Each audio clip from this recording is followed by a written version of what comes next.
Hello friends, welcome back to ANS English Academy. This is Sonia and in today's video we will discuss detailed study about Arundhati Roy, the famous and prolific novelist, feminist writer and activist to whom we study in Indian English literature. Arundhati Roy most important writer है exam point of view से specially if I talk about the major works written by Arundhati Roy most important for UGC NET upcoming 2025 June exam.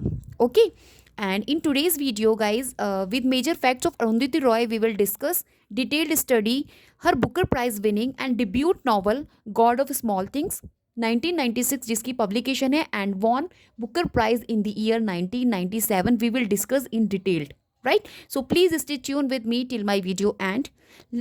Without having much time, let's start today's discussion. Arundhati Roy, right? She was born in 1961 in Bengal. इनका जो full name है Suzanna Arundhati Roy, right? Arundhati Roy gave an interview to Sunday plus and said about her father. इन्होंने एक Sunday plus में interview दिया था and वहाँ इन्होंने बहुत ही मोस्ट फेमस अपने फादर को लेके स्टेटमेंट दिया था. I don't want to discuss my father, I don't know him at all, I have only seen him a couple of times, that is it. Guys ये स्टेटमेंट आपको clearly बता रहा है कि कहीं ना कहीं इनका जो रिलेशनशिप था towards her father and parents, it was not okay. तो this is the big statement कि किसी डॉटर का अपने फादर को लेके इस तरीके की बात बोलना, तो इससे आपको पता लग जाएगा कि इनकी जो लाइफ थी कहीं ना कहीं बहुत ही ज़्यादा मिजरेबल रही है in her childhood, right? Let's discuss ahead about her childhood. She passed her childhood in miserable condition in Aymanam. Aymanam एक स्मॉल टाउन है जो कि नियर है कॉटयम. कॉटयम के पास आपका एक स्मॉल टाउन है एमनम, जहाँ इनका चाइल्डहुड बहुत ही मिजरेबल कंडीशन में बीता है. She left home at the age of 16 to stand on her feet. 16 ही साल की उम्र में इन्होंने अपने घर को छोड़ दिया था जिससे कि अपने पैरों पर खड़ी हो जाए एंड अपनी लाइफ में अपनी पोजीशन को अच्छे से सिक्योर कर ले.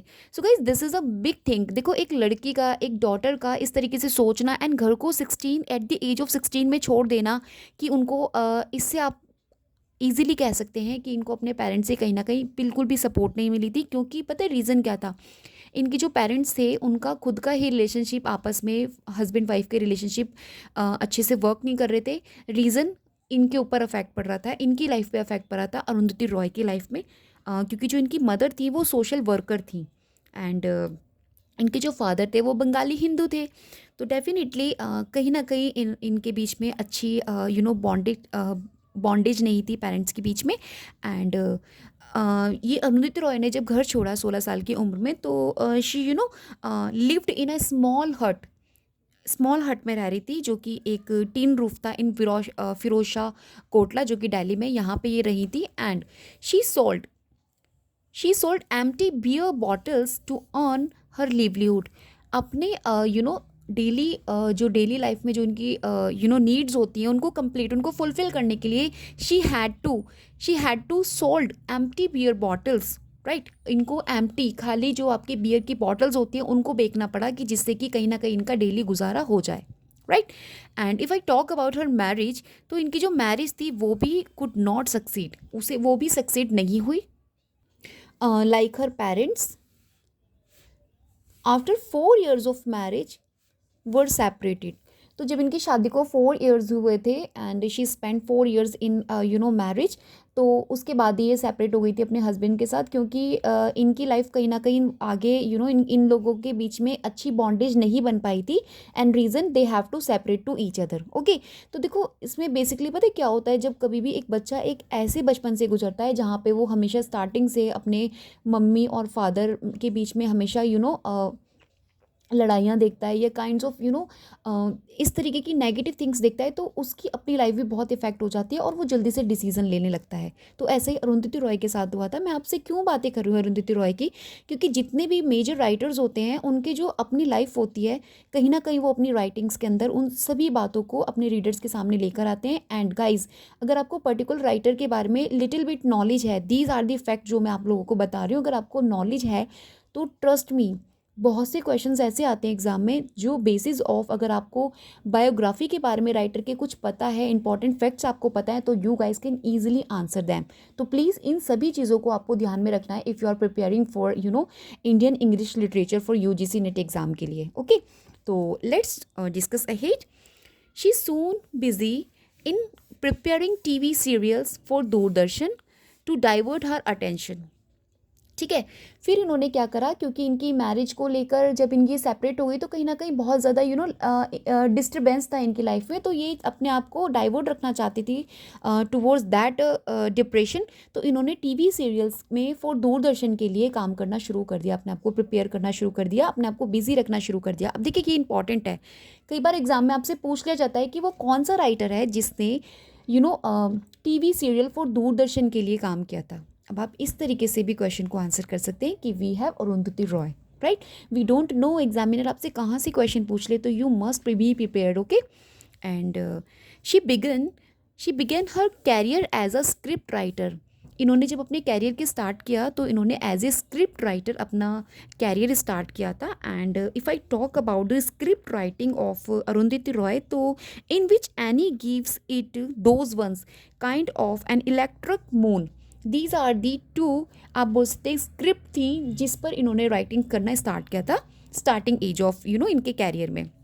Let's discuss the first novel, and आप बोल सकते debut novel, the God of small things, right. 1996 में बेसिकली ये पब्लिश हुई थी, एंड 1997 में इसको बुकर प्राइज मिला था।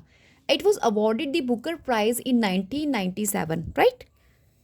Booker prize in 1997, right? One sec, let me arrange. Okay, 1997, right?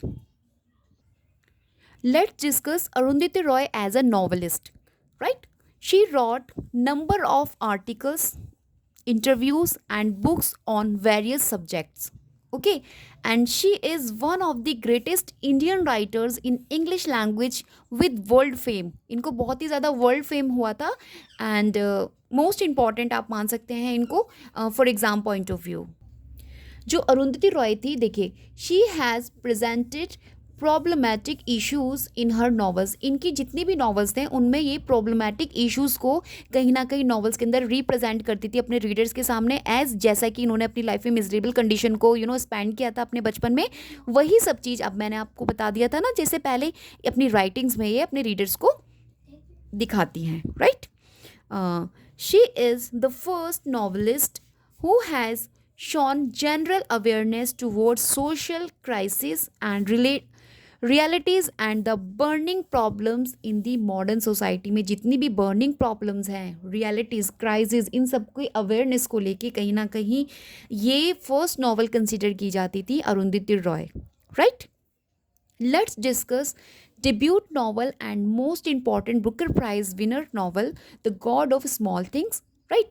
ये जो आपकी नॉवल है पब्लिश हो रही है 1996 में, basically written between 1992 to 1996, right. इसके मिड में ये लिखी गई है। And guys if I talk about the setting of this novel, तो केरला में इसकी सेटिंग हुई है। बेसिकली जो टाउन है ना आपका, अभी मैंने पीछे डिस्कस किया था जहाँ पे इनका बचपन बीता, you will have to comment me in comment section, okay. तो वहीं पे इसकी सेटिंग रखी गई है। एंड ड्यूरिंग कंटेम्प्रेरी पीरियड था जब ये नॉवल आपकी पब्लिश हो रही है और यू कैन से लिखी जा रही है, राइट। अरुंधति रॉय गाइज बहुत ही ज़्यादा इनका इन्फ्लुएंस था British Indian writer Salman Rushdie का, जो कि इनके कंटेम्प्रेरी थे। एंड अभी मैंने पीछे शायद से 2 और 3 टाइम रिपीट कर दिया है कि बुकर प्राइज इस पर्टिकुलर नॉवल को मिला था 1997 में। सो गाइस इस नॉवल के अंदर ये बताया गया है how the small things affect big life of ones. This is the message of novel कि छोटी छोटी चीज़ें किस तरीके से हमारी लाइफ में एक बड़ा चेंज लेकर आ जाती हैं, एंड अफेक्ट करती है हमारी एक बड़ी सी लाइफ को। छोटी छोटी चीज़ें रीज़न बन जाती हैं उन बड़ी बड़ी चीज़ों का हमारी लाइफ के अंदर। This is the message of this novel, the God of small things, okay. And इस नॉवल को क्रिटिसाइज़ भी बहुत किया गया था, जैसे इसको फेम मिला था साथ ही इसको क्रिटिसाइज़ भी बहुत मिला था, बिकॉज ऑफ इसके अंदर जो स्टोरी के अंदर कुछ ऐसी बातें बोली गई हैं या कुछ ऐसी चीज़ें दिखाई गई हैं जिससे कि इसको काफ़ी लोगों के द्वारा क्रिटिसाइज़ भी किया गया था। एंड आपको पता है ये जो नॉवल पब्लिश हुई है उस समय क्या था, उस समय एक ऐसा प्रचलन था, या आप ऐसे बोल सकते हैं कि उस समय ये चीज़ चल रही थी सोसाइटी में कि we should be loved and how much, किसको हमें कितना प्यार करना है फैमिलीज़ में, एंड किसको कितना प्यार करना है, किसको ज़्यादा प्यार करना है, एंड तोलना कि हमें इसको ज़्यादा प्यार नहीं करना है, इसको कम प्यार करना है। तो ये सब प्रीफिक्स्ड होती थी। तो उसी सिचुएशन को कहीं ना कहीं ये थीम लेकर God of small Things novel आई है बाय अरुंधति रॉय को के द्वारा, right. And this novel destroyed these rules, और इन्हीं रूल्स को इस नॉवल के अंदर डिस्ट्रॉय किया गया है कि इसका कोई एक नाप तोल नहीं होता है कि हमें किसके साथ कितना प्यार करना है और किसको कब कहाँ कैसे करना है, राइट। एंड एमनम, एमनम एक स्मॉल टाउन है जो इसकी सेटिंग्स है, राइट। मैंने कमेंट्स में करने के लिए कहा था, but I have inform you now. So guys, इस नॉवल को एक अगर फैमिली ड्रामा कहेंगे तो ऐसा कहना गलत नहीं होगा। एक फैमिली के बारे में इसमें पूरी नॉवल के अंदर बताया गया है, कैसे उसमें सिचुएशंस आती हैं एंड टर्निंग पॉइंट्स आते हैं, एंड किस तरीके से डिसीजंस होते हैं हमारे बड़ों के, एक हमारे बड़ों की सोच क्या होती है, उससे क्या इफेक्ट पड़ता है आने वाले बच्चों पर, and kinds of things you will get in this particular novel. And Marxism की अगर मैं बात करूँ तो Marxism is the background of the novel. ये नॉवल का बैकग्राउंड जो है मार्क्सिज्म था, ऐसा आप मान के चलेंगे। एंड नॉवल जो है आपकी एक्चुअली जंप्ड कर रही है बिटवीन 1969 टू 1993, यानी कि जो इसका नॉवल जो स्टार्ट हो रही है 1969 में हो रही है, एंड इसका जो एंड हो रहा है वो 1993 में हो रहा है कहीं ना कहीं, ठीक है। जनरेशन टू जनरेशन ये नॉवल आपकी आगे बढ़ रही है, फर्दर जा रही है, ओके। एंड जो इसकी स्टोरी है स्टार्ट विद 1996, यहाँ पे 1996 से इसकी स्टोरी स्टार्ट होती है the God of Small thing की। When the family use to live together, जब ये फैमिली क्या होती है, साथ में रह रहे होते हैं। कौन कौन साथ में रह रहे होते हैं, तो जो स्टार्टिंग है नोवेल की, इसमें मैन टू कैरेक्टर्स है, आप बोल सकते हैं टू मेन प्रोटैगनिस्ट है नोवेल के, Rahel and Estha, okay. So guys, main protagonist of the novel अभी मैंने आपको डिस्कस किया, राहेल एंड एस्था। राहेल जो है वो है आपकी गर्ल एंड एस्था जो है वो है आपका बॉय, राइट। ये दोनों गाइज फ्रैटर्नल ट्विंस होते हैं। Fraternal twins are the twins those dissimilar in their appearance, यानी कि इनका जो अपीयरेंस है, जो फेस है वो अलग है, एक बॉय है एक गर्ल है, लेकिन ये ट्विंस है, राइट। एक मेल है एक फीमेल है, and that is the fraternal twins, okay. And इनकी जो फैमिली है उसमें एक बेबी कोचम्मा होती हैं, ठीक है। बेबी कोचम्मा बताती हूँ मैं कौन होती हैं। इसमें पापाची और ममाची होती हैं, जैसे हर फैमिली में मम्मी और पापा होते हैं ना, ऐसे इसमें पापाची और ममाची होते हैं।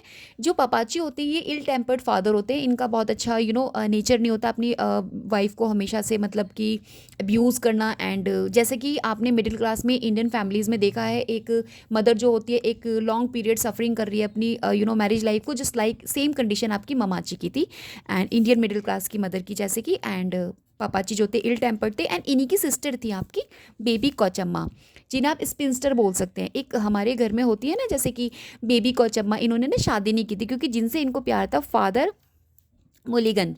फादर मुलिगन थे। सी मैंने यहाँ पे एरो डाला है।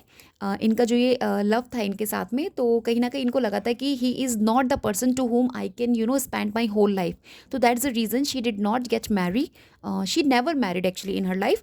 एंड वो अपने पापाची और ममाची के साथ यहीं पर ही अपने भाई के साथ रहती थी, एंड शी इज़ द भाभी, ये इनकी भाभी होती है। एंड बहुत ही बैड नेचर्ड की ये लेडीज़ थी इस नावल के अंदर। इसे आप मेन विलन भी बोल सकते हैं नावल की, बेबी कचम्मा को, ठीक है। एंड गाइज, ये जो पपाची और अमाची हैं, ममाची हैं, इनके बच्चे होते हैं। एक होता है अमू, इनकी लड़की होती है, एंड चाको इनका बेटा होता है। मीन्स ये ब्रदर सिस्टर होते हैं, अमू एंड चाको। अमू जो होती है अपने पेरेंट्स से इतनी परेशान हो जाती है कि कहीं ना कहीं अपने पेरेंट्स को बोलती है कि मैं जा रही हूँ रिलेटिव्स के यहाँ, दूसरे रिलेटिव्स के यहाँ रहने चली जाती है ये। एंड ऐसे बोल के जाती है कि मैं वहाँ रहने के लिए जा रही हूँ, और ऐसा मन में सोचती है कि मैं कभी यहाँ पे वापस नहीं आऊँगी। एंड तो गाइस, ये जो अम्मू होती हैं ये बाबा नाम के एक बाबा नाम के आदमी के साथ शादी करती हैं, एंड सून रियलाइज़ शादी के कुछ ही समय बाद इनको ये रियलाइज़ होने लगता है कि वो एक अल्कोहलिक है एंड इनको बहुत बुरी तरीके से अब्यूज़ करता था एंड मारता पीटता था। एंड ये उस समय बहुत ज़्यादा टूट जाती है जब ये अपनी वाइफ को बोलता था अपने बॉस के साथ स्लीप एट दैट नाइट, क्योंकि इन्हें कहीं ना कहीं प्रमोशन चाहिए था। तो दैट इज़ द रीज़न ये फाइनली वहाँ से चली आती हैं। अच्छा, इनके अम्मू के दो बच्चे होते जिनको भी मैंने स्टार्टिंग में आपसे डिस्कस किया था, राहेल एंड एस्था, राइट, जो मेन प्रोटैगनिस्ट है। ये राहेल एंड गर्ल जो है आपकी और ऐसा जो बॉय है, ये दोनों बच्चे आपके अम्मू के होते हैं, ठीक है।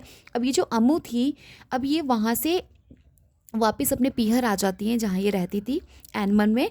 तो वहाँ ये आती हैं अपने दोनों बच्चों के साथ, राहेल एंड ऐस्ता के साथ, राइट। अब ये वहीं पर रह रही हैं एंड ये बहुत ही ज़्यादा डिटरमाइंड लड़की होती हैं। एंड कहीं ना कहीं इनको ये होता है कि she can struggle in her life with these two children, okay. तो ये यहाँ पर रहती हैं एंड बहुत सी सिचुएशंस होती हैं, बहुत से टर्निंग पॉइंट्स होते हैं जो कि यहाँ पे इनको मिलते हैं। तो गाइस, अभी मैंने आपको अम्मू के बारे में बताया, जो कि किस तरीके से उनकी बाबा की से वो शादी कर लेती हैं, बाद में उनका वो वहाँ से आ जाती हैं डाइवोर्स देके अपने हस्बैंड को, अपने पीहर आ जाती हैं, ठीक है, अपने मम्मी पापा के पास, ममाची और अमाची के पास। And now I discuss about the Chacko. Chacko जो इनका ब्रदर होता है, ये क्या करता है, ये ना ऑक्सफोर्ड में जाते हैं वहाँ पर पढ़ने के लिए। एंड इनकी जो मार्गरेट नाम की एक लेडीज़ होती है, लड़की होती है, उससे इनकी शादी हो जाती है। एंड दोनों की शादी के बाद इनकी एक बेटी होती है जिसका नाम होता है, डॉटर का नाम सोफ़ी, ठीक है। एंड बिकेम बैड हस्बैंड, ये जो है आपके चाको एक अच्छा हस्बैंड नहीं अपने आप को रिप्रेजेंट कर पाते हैं। एंड कहीं ना कहीं मार्गरेट जो होती है इनको डाइवोर्स दे देती है, इनकी जो वाइफ होती है। एंड इनकी जो वाइफ होती है मार्गरेट, वो शादी कर लेती है अनदर मैन, जो से उसकी शादी हो जाती है। एंड अनफॉर्चुनेटली ये बंदा भी मर जाता है। तो बेसिकली चाको की लाइफ में क्या होता है, चाको एक लड़की से शादी करता है मार्गरेट नाम की, उससे इसको बेटी होती है Sophie. And Margaret after some time इसको डाइवोर्स दे देती है चाको को। एंड जब ये मार्गरेट किसी और से शादी करती हैं तो वो भी हस्बैंड इनका मर जाता है। एंड फाइनली क्या होता है कि ये जो है सोफ़ी, अपनी इसकी जो बेटी होती है सोफ़ी, ये भी यहाँ पर चाको के पास एनमन में आके रहने लग जाती है। यानी कि जहाँ अब इनकी बहन रह रही है आपकी अम्मू, वहीं पर चाको की बेटी सोफ़ी रहने लगती है एंड चाको रहने लगता है, राइट। तो this is the story about the Chacko and Ammu. अब क्या होता है, अम्मू एक यू नो इनका ना लव अफेयर स्टार्ट हो जाता है, एक सीक्रेट लव अफेयर स्टार्ट हो जाता है इनका। तो इसमें कोई डाउट नहीं था कि जो इनकी फैमिली थी, ममाची और अमाची, इनका जो फैमिली था एक रिच फैमिली से बिलोंग करती है ये आपकी अम्मू। एंड इनका जो एक फैमिली बिजनेस होता है वो पिकल का बिजनेस होता है, पिकल फैक्ट्री होती है इनकी। एंड वेलुथा नाम का कैरेक्टर इंट्रोड्यूस होता है हमारे पास यहाँ पे, वेलुथा, राइट। अब स्टोरी के अंदर वेलुथा इंट्रोड्यूस हो रहा है। ये वो बंदा है टू होम सीक्रेटली आपकी अम्मू जो होती है कहीं ना कहीं उसको इससे प्यार होने लगता है। ये कौन होता है, वेलुथा। ये यहाँ यहीं पर काम करता है एज ए लेबरर, इस सेम फैक्ट्री में पिकल की फैमिली में काम कर रहा है इनकी। एंड यहाँ पे रह रहा है एक अनटचेबल, आप बोल सकते हैं एक अनटचेबल है कास्ट को लेकर, एंड बहुत लोअर कास्ट से बिलोंग करता है। एंड एक दिन क्या होता है, पपाची को पता लग जाता है, come to know about the secret love affection between Velutha और अम्मू के दोनों के रिलेशनशिप के बारे में इनके पापाची को पता लगता है। देखिए, जो इनके पापाची थे कहीं ना कहीं वो अब चाहते थे कि इन दोनों की शादी हो जानी चाहिए, ठीक है। लेकिन पापाची जो होते हैं वो बेबी कैचम्मा के पास जाते, जो मैंने अभी पीछे बताया था इनकी सिस्टर थी, स्पिंस्टर लेडी जी, अनविवाहित एक बड़ी उम्र की महिला जो होती है उसे स्पिंस्टर बोलते हैं। एंड वही है आपकी बेबी कैचम्मा, क्योंकि उनकी शादी नहीं हुई है, वो वहीं पर ही रह रही है। तो भी उनके पास जाते हैं और ममाची के पास जाते हैं। एंड फादर इंसिस्ट करता है बोथ की इनकी मैरिज के लिए। लेकिन ये जो दीज बोथ लेडीज़ होती हैं, यानी कि ममाची और आपका बेबी कैचम्मा होती है, वो एग्री नहीं होती इस शादी से। कहीं ना कहीं बेसिकली मैं आपको बोलूँगी, बेबी कैचम्मा इस शादी से एग्री नहीं होती है। उनको कहीं ना कहीं लगता है ये लोअर कास्ट का लड़का किस तरीके से, इसकी हिम्मत कैसे हुई कि हमारी रिच फैमिली से कनेक्शन बनाने की, right. So these are the questions उसके माइंड में घूमते हैं बेबी कैचम्मा के, कि नहीं ऐसा नहीं हो सकता। एंड फिर क्या होता है, आप बोल सकते हैं कि बेबी कैचम्मा जो थी ये नॉवल की विलेन है, राइट। एंड नेक्स्ट क्या होता है, फिर ये जो अम्मू होती हैं, राहेल, एस्ता एंड सोफ़ी आपको याद है ना, चाको की बेटी होती है, डॉटर, जो भी इनके साथ रह रही थी। अभी इन सबको लेके ये लोग यहाँ घर से भाग जाते हैं, फ्रॉम होम से चले जाते हैं। एंड ये बोट में बैठते हैं जाके रिवर में। तो अनफॉर्चुनेटली क्या होता है, सोफ़ी बोट से गिर जाती है एंड इनकी बोट संक हो जाती है कहीं ना कहीं, मतलब सूफी गिर जाती है, संक हो जाती है एंड उसकी डेथ हो जाती है ऑन द स्पॉट। तो इसी बात का फ़ायदा आपका कौन उठाती है, बेबी कैचम्मा उठाती है। वो पुलिस में जाती है एंड ऐसा रिपोर्ट लिखवाती है कि जो वेलुता है, वेलुता ने ही सूफी को मार दिया है और मेरी बच्ची मतलब अम्मू को, राहल को, एस्ता को, सबको मार दिया है। ऐसा ही है, जाके कंप्लेन लिखवाती है कि वो लोग मिल नहीं रहे हैं, हो सकता है उन्होंने इसको मार दिया हो वेलुथा ने। तो फिर क्या होता है आगे, ये जो अम्मू होती है, अम्मू पुलिस स्टेशन जाती है और रियलिटी बताती है पुलिस को जाके कि ही इज़ इनोसेंट। तो कहीं ना कहीं वो उसको रिलीज़ कर देते हैं। लेकिन ये जो बेबी कचम्मा होती है, इन्हें बड़ा बुरा लगता है कि अम्मू ने ऐसा क्यों किया। तो फाइनली ये क्या करती है, इनका जो बेटा था अम्मू का, राहेल, राइट, राहेल को बोलती हैं कि आप ऐसा झूठ बोलना पुलिस से कि जो भी मेरी दादी नानी ने कहा था, मतलब इन्होंने आपका जो बेबी कैचम्मा है, इन्होंने जो भी बोला था वो सच था। तो कहीं ना कहीं जो पुलिस होती है झूठे बयान पे बच्चे के, वो उसको वेलुथा को पीटने लगती है और वो इतना ब्रूटली उसको पीटती हैं कि उसकी डेथ हो जाती है वेलुथा की, राइट। सी गाइस, जैसे कि मैंने अभी आपको बताया कि जो अम्मू होती है लास्ट में जाके बताती है जो पुलिस को सूफ़ी के बारे में, कि सूफ़ी जो होती है डूब के मरी है, उसकी मौत मतलब वेलुथा ने नहीं उसको मारा है। तो ऐसा कहने पर कहीं ना कहीं पुलिस को रियलिटी की पता लगता है और रियलाइज होता है। लेकिन फिर बाद में क्या होता है, एस्था स्पीक लाए, सॉरी गाइस, एस्था होती हैं जो झूठ बोलती हैं पुलिस के सामने, क्योंकि बेबी कौचम्मा उनको ऐसा करने के लिए बोलती थी। एंड वेलुथा को फिर इतनी बुरी तरह से पीटा जाता था कि उनकी डेथ हो जाती है। एंड उसके थोड़े समय बाद अमू की भी डेथ हो जाती है, क्योंकि इसका काफ़ी गहरा उनको सदमा लगता है कि वेलुथा की डेथ हो गई, तो अमू भी कहीं ना कहीं मर जाती है। तो guys, this is the story about God of small things. बहुत अच्छी स्टोरी है and if you study this then you complete come to know about the एक मिजरेबल कंडीशन जो एक इसमें विमेन की दिखाई गई है आफ्टर मैरिज, जब वो अपने घर पे आके रहती हैं। एक स्ट्रगल टाइम में उनको कोई बजाय हेल्प करने के सब उनके साथ एक मिसबिहेव करते हैं, which is very bad in Indian families में आप देख सकते हैं, जो कि वैसे भी आपको देखने को मिलेगा। काफ़ी ऐसी मैंने फैमिलीज़ देखी है मिडिल क्लास में जहाँ पे दीज सेम सिचुएशन हैपनिंग होते हुए देखा है, right. So let's discuss must read books written by Arundhati Roy. First we have the God of small Things 1996 publication, ministry of utmost happiness जो इनका 2017 का वर्क है, my seditious heart 2019, walking with the comrade 2011 and algebra of infinite justice 2002, right. Guys you will have to set them in chronology order by your own, okay. आपको खुद से इनको set करना है and trust me these are the must read books by Arundhati Roy. इसके अलावा आपको कुछ भी स्टडी करने की बिल्कुल भी ज़रूरत नहीं है regarding Arundhati Roy. Will good to go for exam UGC NET, okay. Till then bye bye, have a great day.